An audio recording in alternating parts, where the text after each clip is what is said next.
क्षुधा पिपासा, ऐसी विद्याएं प्रदान कर दी जिससे भूख प्यास नहीं लगेगी परीक्षित जी, लेकिन अतुलित बल, शरीर में अतुलनीय बल होगा और बली नहीं होगा।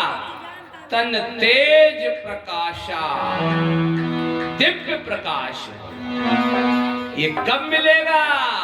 जे गुरु चरण रेणु सिर धरहि, जे गुरु चरण रेणु सिर धरहि, तेजन सकल विभव बस करहि।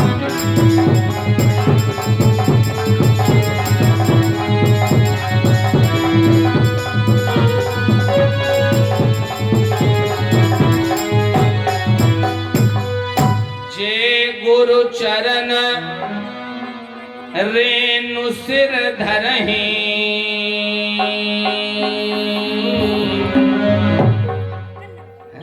जो गुरुदेव भगवान को प्रसन्न कर लेते हैं।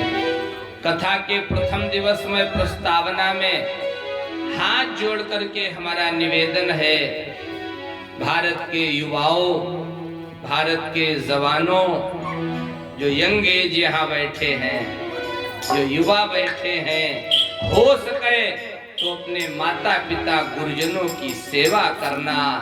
विश्व का विधाता एक दिन तुम्हारे दरवाजे पर तुम्हें वरदान देने के लिए उपस्थित हो।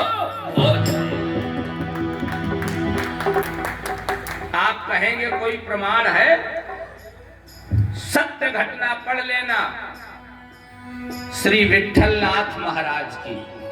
परीक्षित जी, महाराज स्वामी श्री विट्ठलनाथ जी का नाम विट्ठलनाथ क्यों पड़ा? दक्षिण भारत में मंदिर है विट्ठलनाथ जी का। एक बालक नित्य प्रति अपने माता पिता के चरण दबाता, सेवा करता,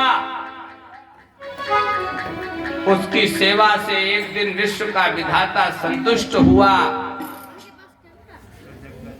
दरवाजे पर पहुंचा, बेटा दरवाजा खोलो। आजकल की भाषा में कहें बेल बजाई, प्लीज ओपन द डोर। अंदर से आवाज आई, हु आर यू? कौन है आप?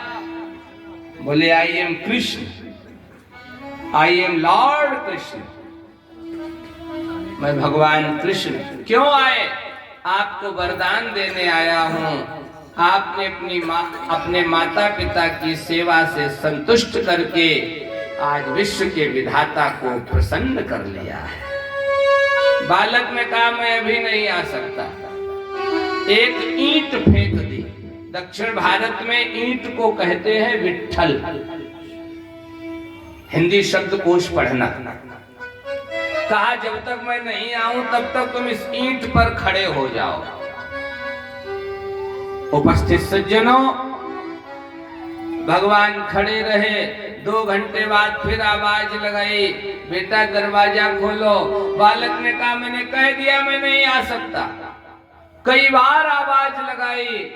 सुबह जब बालक ने दरवाजा खोला तो देखा वो ईंट पर खड़े हैं। बालक ने प्रणाम किया, प्रभु पूरी रात बीत गई, आप गए नहीं। नेत्र सजल करके विश्व के विधाता ने कहा बेटा अभी तो एक ही रात बीती है, ऐसी चाहे हजारों रातें क्यों न बीत जाएं, जब तक मैं तुम्हें वरदान नहीं दे दूंगा जा नहीं सकता। क्यों? क्योंकि आपने अपने माता पिता की सेवा करके विश्व के परम पिता को प्रसन्न कर लिया है।